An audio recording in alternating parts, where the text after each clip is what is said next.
Salut les devins, c'est Saikyo. Il y a un an, jour pour la Saint-Valentin, j'avais eu l'idée de vous proposer une vidéo sur ce thème-là, sur le thème de l'amour dans Dragon Ball, et j'avais abordé le fameux sujet qui a fait polémique en son temps, le Goku n'a jamais embrassé sa femme Chi-Chi de toute sa vie. Chose qui nous avait été révélée dans Dragon Ball Super. En plus, c'est vraiment cool de votre part, je vous en remercie. La vidéo a été très bien accueillie de votre part, beaucoup de bons commentaires, et vous êtes plus de 70 000 à l'avoir regardé, donc un grand merci. Et dans cette vidéo l'an dernier, je vous rappellerai quand même que lorsque Goku avait révélé ne jamais avoir embrassé Chi-Chi, eh bien on avait pu remarquer à la réaction de Vegeta que celui-ci trouvait totalement illogique de ne jamais embrasser sa femme. C'était quelque chose qui vraiment était la pire des incohérences aux yeux de Vegeta. Et bien justement, en ce 14 février 2019, penchons-nous sur le cas de la relation amoureuse de Vegeta et Bulma. Et plus précisément pour savoir comment Vegeta a pu d'une certaine manière, peut-être même malgré lui, arriver à séduire Bulma, la femme considérée comme la plus belle, la plus riche et la plus intelligente du monde de Dragon Ball. Ça m'a l'air évident qu'il faut poser la question dans ce sens-là parce que l'attirance de Vegeta envers Bulma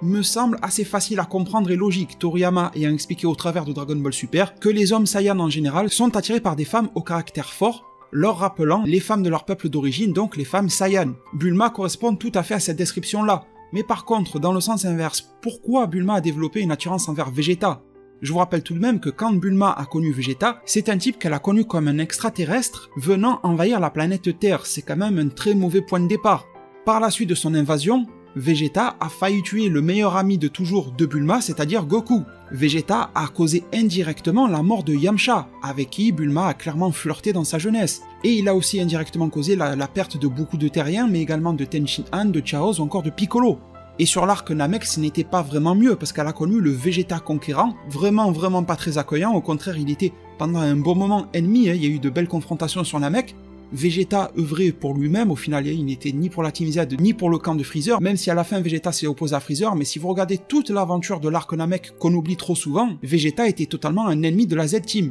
Et une fois l'arc Namek terminé, certes le cas de Vegeta était un petit peu mieux, un changement commençait un tout petit peu à s'opérer en Vegeta, mais ça restait un mec dont il fallait se méfier à la fin de l'arc. Jusqu'à ce que nous en arrivions à la période approximative de conception de Trunks, lors de laquelle il y a eu un gros rapprochement entre Bulma et Vegeta, et pas que physique, et c'est réellement à partir de là que leur relation a pu s'enclencher. Alors qu'est-ce qui a pu donner envie justement à Bulma d'en arriver là ? Eh bien je pense que la première chose que l'on pourrait retrouver, c'est que dans sa jeunesse, Bulma, quand elle partait à la quête au Dragon Ball avec Goku qui était petit, etc.,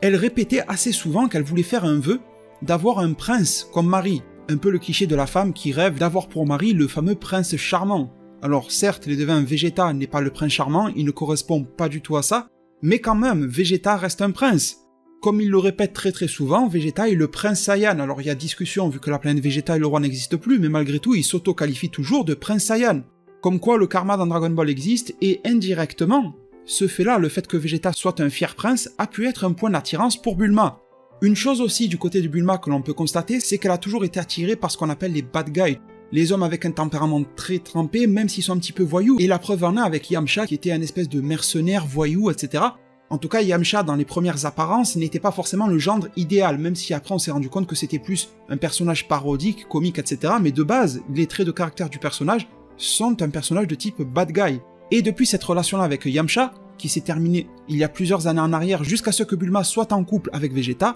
eh bien Bulma, d'après ce que l'on sait, n'a visiblement pas eu de relation amoureuse ni même physique depuis des années, jusqu'à ce que Vegeta revienne sur la Terre après sa recherche de Son Goku dans l'espace, etc. Et période à laquelle Vegeta a séjourné quelques jours à la Capsule Corp chez Bulma. Et c'est clairement à partir de ce rapprochement de fait, étant donné que Vegeta dormait chez Bulma, qu'on a pu sentir que Bulma tournait pas mal autour de Vegeta, même si lui en apparence restait super froid. Après, quand ils étaient en intimité, on ne sait pas réellement ce qui s'est passé dans la tête de l'auteur Toriyama, mais visuellement on avait un Vegeta froid, surtout dans l'animé DBZ, et une Bulma qui le titillait pas mal. Je pense clairement que l'animé Dragon Ball Z a marqué beaucoup de monde, avec certains rajouts de scènes qui n'existaient pas dans le manga, ou certains surdéveloppements de scènes qui existaient à peine dans le manga, comme par exemple la fameuse douche de Vegeta, ou encore la fameuse chemise rose que Bulma lui passera, nous faisant sentir comme un développement de l'attirance physique, voire même, j'oserais même dire, une forme de petite tension sexuelle entre les deux qui pouvait se développer. D'ailleurs, on pourrait même penser que la conception de Trunks, c'est pourquoi pas un petit peu triste comme point de départ d'une relation,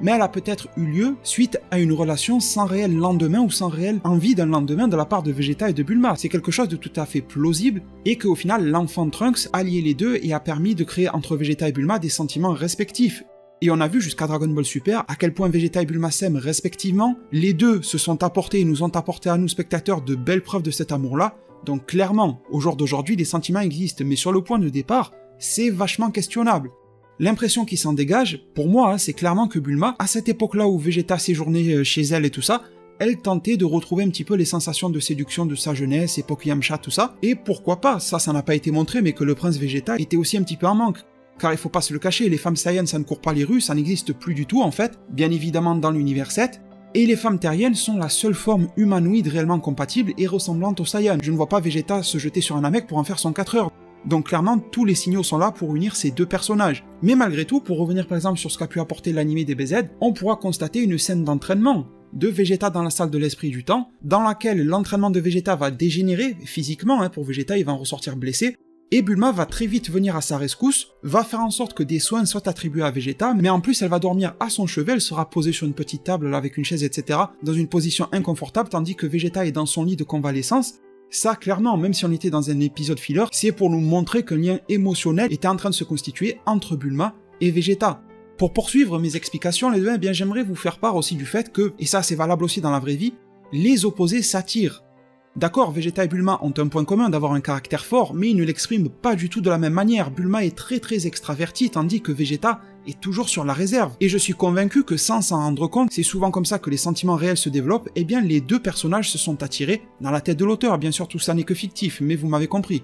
Et se complètent et s'apportent ce que l'autre n'a pas. Vegeta au final est un personnage qui a la tête sur les épaules, qui n'a jamais réellement rien dit de trop incohérent dans sa vie, mis à part au moment des combats, quand il se met à sous-estimer son adversaire, Cell, etc. Mais dans la vie de tous les jours, c'est quand même quelque chose de vachement bien réfléchi, Vegeta. Il n'a pas la naïveté, ou parfois la débilité ou simplicité d'esprit que Goku peut avoir. Et justement, en face de lui, il se trouve Bulma, la femme la plus intelligente du monde, et elle a besoin alors d'un homme sérieux dans sa vie, même si on la voit souvent s'exaspérer du fait que Vegeta n'est pas le genre de gars qui va s'amuser, danser, sortir, vous voyez ce que je veux dire? Il va être très figé dans ses activités, quand Bulma arrive à le ramener faire des courses, il va rester les bras croisés, il va faire une tête grincheuse, mais malgré tout, les opposés s'attirent et se complètent. Pour aller encore plus loin dans cette réflexion-là, rappelons-nous également que, en termes d'opposition, Vegeta était un ennemi. Et durant l'arc Cyborg, cet arc-là aura été un petit peu le début de la rédemption de Vegeta et du changement de camp, si je peux le dire ainsi, et je pense que Bulma a été aussi un élément moteur là-dedans. Je sais pas si ça vous est déjà arrivé, mais dans une relation amoureuse, on a souvent comme un besoin qui arrive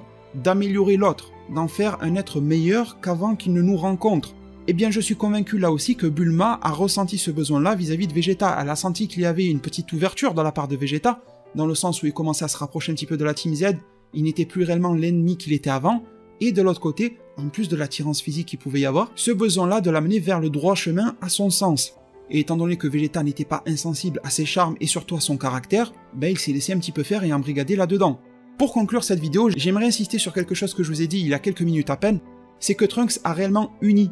Vegeta et Bulma, c'est quelque chose d'indéniable et j'aimerais insister dessus. Et quand je parle de Trunks, je parle aussi bien du petit Trunks du présent, le bébé, etc., que le Trunks du futur, Mirai Trunks. Les deux ont permis cela, celui du présent, parce qu'une fois que tu as un bébé, forcément ta relation évolue, c'est obligatoire, mais également parce que le Trunks du futur est venu leur dépeindre à quel point son monde parallèle futuriste vit dans la désolation, tout le monde est mort, il ne reste que Bulma. Une relation de couple idyllique entre Bulma et Vegeta est impossible là-bas, Trunks ne connaît rien de son père. Et ça, je pense que ça a permis à Vegeta de comprendre, de mesurer le poids de ce qu'il possède au moment où Mirai Trunks a débarqué dans sa vie, dans le sens où Vegeta pourrait être dans le monde des morts, et avoir un fils qui va évoluer dans un monde de terreur, de chaos, et il suffit à Vegeta de soulever les yeux, de regarder devant lui, de voir un paysage paisible. Certes, les cyborgs attaqueront dans 3 ans, mais il peut se construire un futur meilleur, aussi bien sur le côté paisible de la Terre, mais aussi dans sa propre vie, sa relation amoureuse, être un bon père, etc., etc. En parlant de père, Vegeta remplit bien mieux son rôle de père que celui de Goku, chose que Chi-Chi peut accepter, mais je ne pense pas que Bulma l'aurait supporté, et je pense que ça aussi ça a été un point d'attirance supplémentaire. La meilleure des conclusions à apporter à cette vidéo-là, les devins, serait de vous dire que leur deuxième enfant, leur fille, Bra, confirmera tout simplement le fait que leur amour perdure encore à Vegeta et Bulma, que ça soit dans Dragon Ball Super ou à la fin de l'œuvre Dragon Ball en général. Et bien sûr, attention, je ne dis pas que le fait de ne pas refaire d'enfant dans votre vie signifie un manque d'amour, mais simplement que dans ce cas très précis, c'est ce qu'a voulu symboliser Akira Toriyama dans son manga de légende Dragon Ball. Nous en sommes alors arrivés à la fin de cette vidéo-là, je vous souhaite bien évidemment une très belle Saint-Valentin à tous, Pour ceux qui seraient dans des cas moins joyeux de type célibat, rupture, etc., je vous souhaite beaucoup de courage, mais également que l'avenir vous soit beaucoup plus radieux sur ce plan-là et sur tous les plans bien évidemment. Un très grand merci pour tout votre soutien, prenez tous très bien soin de votre futur, et à plus pour de prochains arts divinatoires.